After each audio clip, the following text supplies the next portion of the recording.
North Korean troops deployed in Kursk have finally entered combat and have already suffered their first casualties. This is the information being passed on by both US and Ukrainian intelligence services. We do assess that North Korean soldiers have engaged in combat in Kursk with Russia alongside Russian forces. We do have indications that they have suffered casualties, both killed and wounded. President Zelensky has even shown pictures of these soldiers. And this has caused us here on VisualPolitik to ask a few questions. To what extent could North Korean soldiers turn the tide of the war that seems to be on its last legs? What exactly is Vladimir Putin using them for? What combat capabilities do they really have? And perhaps the most important question of all, how is it possible that still 50% of the people who are watching us are not yet subscribed to VisualPolitik? All you have to do is click on the button and hit that little bell, and that's it. That's all. In just a few seconds, you'll be all set to receive updates of the videos we publish, so that you can be the first to see them and to evaluate if this is or not the topic that you are interested in just 1 second by simply clicking. But now let's get down to what's happening with the North Korean soldiers in Ukraine. Look at these images. What you are seeing are North Korean soldiers in Putin's service advancing on the Kursk front. They're doing it without proper camouflage, in the snow, following 70-year-old war tactics. Not surprisingly, that makes them a perfect target for Ukrainian forces. This leads many experts to suggest that the percentage of casualties suffered by these soldiers will be very high. Some even point to the outrageous figure of over 90%. Easy come, easy go. VisualPolitik community, what you're seeing is the harsh reality of what has become popularly known as Mother Russia's meat grinder. That is, the strategy followed by the Russian leaders of sending poorly equipped and ill-prepared soldiers, one after the other, to an almost certain death. And now the North Koreans are part of this carnage that we could summarize in a single sentence. Lots of casualties in exchange for breaking through. And let me tell you, this time, many of these soldiers will not even be Russian. From now on, we'll also see, at least on the Kursk front, many of the estimated 12,000 troops that Kim Jong-un has already sent. And the thing is that in the last few days, these soldiers invited to the war are beginning to realize this is no easy gig. That's to say, they're receiving very hard blows. Why? Well, think about it. If the Russian army has already been having serious readiness and supply problems practically since the invasion was launched, imagine what could happen from now on with the North Korean troops. Because let's see, this is probably one of the most delirious acts carried out by this kind of bigwig club to which both Vladimir Putin and Kim Jong-un belong. Why do I say such a thing? Basically, because we're talking about sending soldiers to the front without any kind of preparation and in conditions that border on delirium. But in order to understand what is going on, the first thing we need to do is to get familiar with the context. Well, as you all know, the quick invasion that Putin had in mind in February 2022, when his plans included taking the Ukrainian capital in just a few hours and then reclaiming control of the country, turned into a very harsh war of attrition that is now in its third year. This is something you all know well. The Russian military, on which the government had been spending tons of money for years to modernize and to which also had been preparing for such an operation for some time, started to suffer unspeakably in Ukraine. To give you an idea, according to Ukrainian sources, the Russian military has suffered more than 730,000 casualties since the outbreak of the conflict, a figure that Washington estimates lower at 500,000. Nevertheless, it's still an outrageous figure. Even if the actual figure were, I don't know, half the US estimate, it would still be crazy. And that's not all. Along the way, Russia has lost thousands and thousands of artillery systems, tanks, and armored vehicles. And if this has happened to the Russian army, imagine what the estimated 12,000 troops that Pyongyang is estimated to have sent to fight against Ukraine could suffer. You can expect the worst. Because of course, North Korea is not only much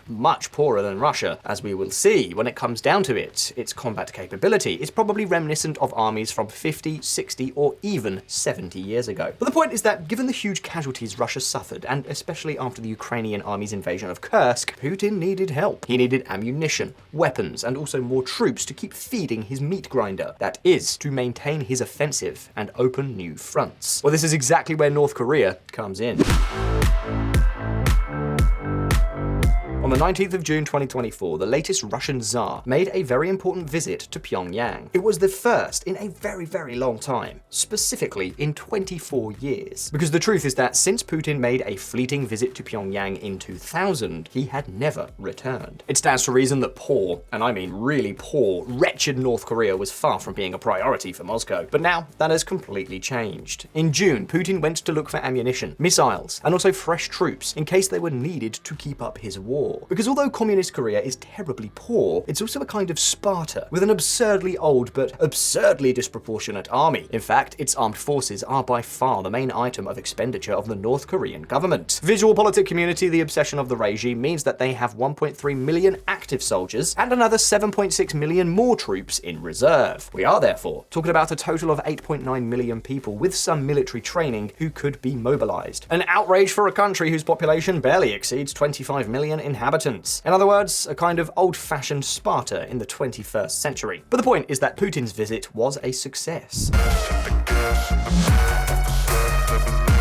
Both governments agreed to a cooperative defense pact that obliges each side to support the other with military assistance if the other is attacked. In other words, their own version of NATO Article 5. What's more, Russia pledged to give North Korea technology, fuel, and supplies of all kinds in exchange for Red Korea sending them millions of howitzers and hundreds of missiles. And as I said, the door was also left open that in the future, Pyongyang could support the Russian effort directly with ground troops. And this, in a way, marked a real turning point. Or at least it made things a lot easier for Moscow. North Korean assistance has been vital for Russian artillery, for example, to continue operating at full strength. In fact, remember here on VisualPolitik how we told you that Russia has been pushing hard and gaining ground for months now? Well, this has a lot to do with this help. Without it, the Kremlin would surely already be dealing with severe restrictions on the use of artillery due to lack of ammunition. In any case, the important thing is that this is how the new Russian-North Korean alliance came about. And there's even more. The mutual defense pact that Putin and Kim Jong-un signed in June soon came into action.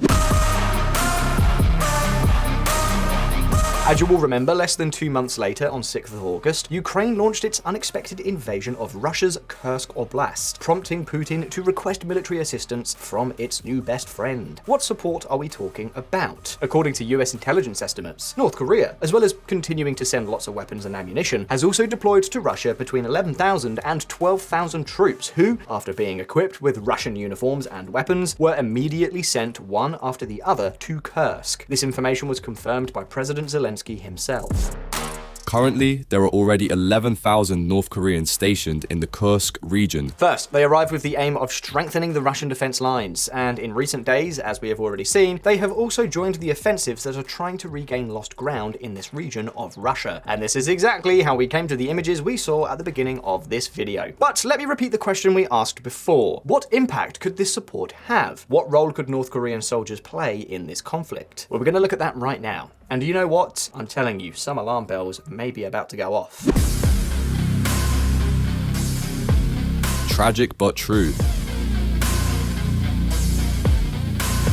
I'm going to be very clear. This whole deployment of North Korean soldiers in Russia is sure to make Kim Jong-un feel very powerful. But the truth is that everything indicates that these soldiers are neither prepared for this mission, nor does it make much sense. Because war games, military authority, and parades before the great leader are one thing, and real war is something else entirely, and even more so, a war as savage as the current conflict in Ukraine. From what we're seeing, the troops sent by Kim Jong-un don't seem particularly well trained, nor do they have much experience with Russian equipment. They're not using advanced equipment and naturally have serious communication problems. Right now they have the mission of fighting alongside Russian units with which they can't even communicate. And that, in modern warfare, is a problem. And this is no longer about arrows, spears, and swords. Communication is vital both on the battlefront and in the formation itself. In fact, videos have been distributed of North Korean soldiers where we can clearly see that they are more lost than an octopus in a garage when Russian officers address them. And now you might be wondering, but let's see.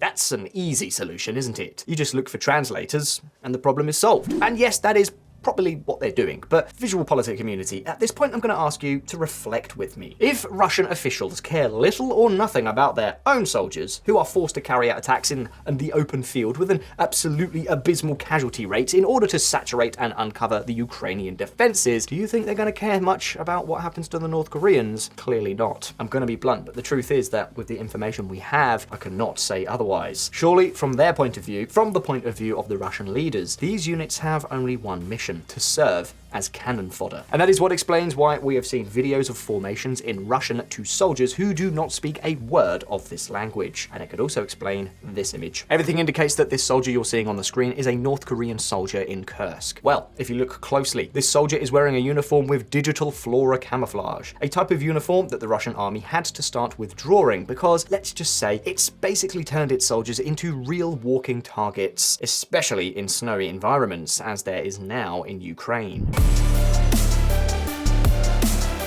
The Russians know this, and yet it seems to be the uniform they are giving to the North Koreans. Crazy. But poor training and the language barriers are not the only problems facing North Korean soldiers. Another important gap they have is combat experience. North Korean troops and their officers have simply never participated in a real war or anything like it, which logically makes them far behind the Russians. Just think, the last time they engaged in real combat in a foreign country was the Vietnam War, and look how much time has passed since then. That's why Hyun Seung Lee, a former member of North Korea's Storm Corps, the country's supposedly elite group of soldiers, is saying that his comrades don't have a bright future ahead of them, that the training they receive at home is really very scarce, and that on top of that, it is always very conditioned, or rather limited, by equipment problems. For example, North Korean units are not trained to fight at night, nor to deal with drone strikes, precision artillery, or anything like that. And besides, don't forget that both the Russians and the Ukrainians have been learning and evolving a lot in these almost 3 years of war. But now, Pyongyang's pawns are starting from scratch against much more refined officers, soldiers, and strategies. In other words, a disaster.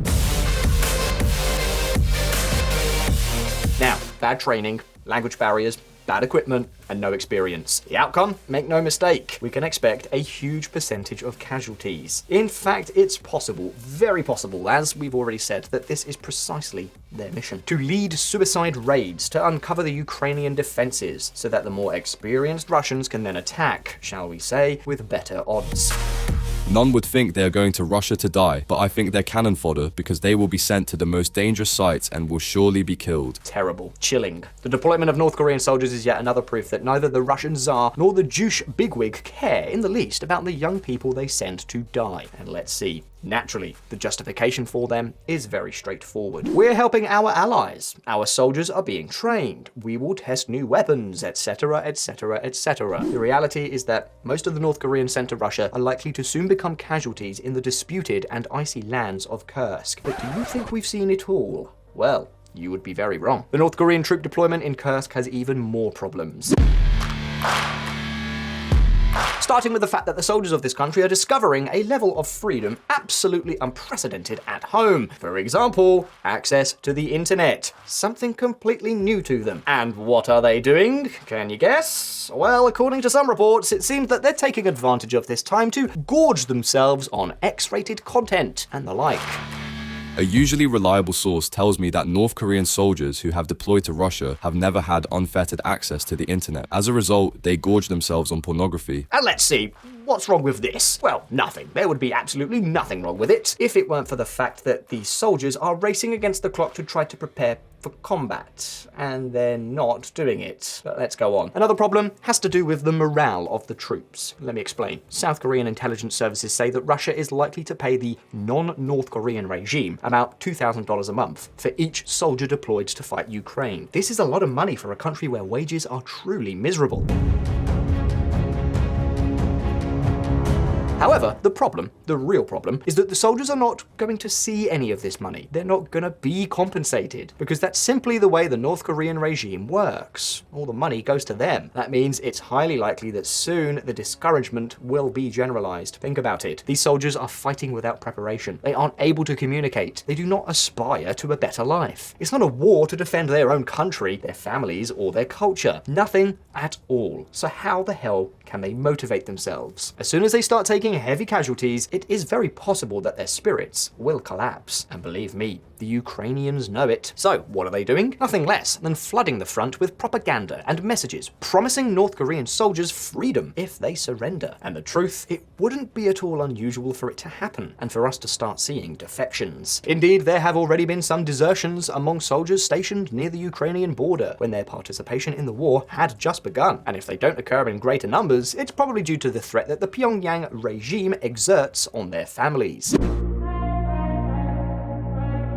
In other words, if you defect, your parents, your siblings, your children, whoever are gonna pay clearly for it, are gonna pay dearly for it. These are North Korea's so-called generational punishments and are applied particularly to all workers who have contact with foreigners. But of course, the situation is so disastrous that according to the South Korean newspaper Hankyoreh, a few weeks ago, the first desertions occurred basically because a group of Korean soldiers were abandoned for days without food or instructions or anything else. The Russians had forgotten about them. The result of everything we are seeing? Well, the North Koreans are probably by far the least combat-capable troops in this entire war. And that is precisely why Moscow is thinking of using them as cannon fodder. In fact, both the US and Ukrainian forecasts indicate that at least 90% of these troops will be discharged in the coming months. Now, having said that, the question is, they are already engaging in combat, so what is actually happening? Well, our theory is being confirmed that in the first encounters between Ukrainian soldiers and North Korean soldiers, the latter have come off very badly.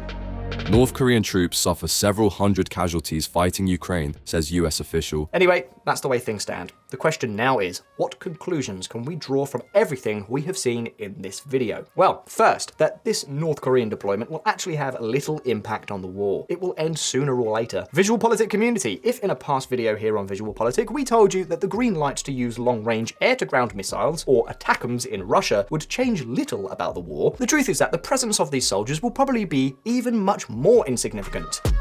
The long-awaited Koreans, their tactics are a mix of weakness and bravery. They don't rely on drones and carry weapons as if they're Mosin Nagant rifles. It seems they're using the same strategies as 70 years ago. Many will die. The question is, who will run out first? Our ammunition and drones or their infantry? Secondly, this could change if many more North Korean units were deployed. But would Kim Jong-un really be willing to accept such a large sacrifice for no known reason? Because let's see, 10,000 casualties may go unnoticed at home, but 90,000 or 100,000? And the truth is that even such a deployment would probably not make a major difference. And third, as we have seen, don't expect these to be the most motivated soldiers in the world. It's likely that as they begin to take casualties and understand how much worse they are treated than their Russian partners, their spirits will eventually collapse. So there you have it. Ukraine is having a hard time. Russia is having a hard time. Now with Trump, the war may be about to end, but whatever the case, don't expect North Korean soldiers to change the situation much for now. In fact, it's quite possible that they will fare very badly. Kim Jong-un's deployment is nothing but bluster, a move with little military value, and one that is going to condemn his own soldiers to carnage. Terrible. But now, the question is over to you. And this time, I'm going to be very clear. How and when do you think this damn war will end? Leave us your thoughts in the comments and let's start a debate. And if you found this video interesting, don't forget to like and subscribe to VisualPolitik. Thank you very much for watching. All the best. See you soon.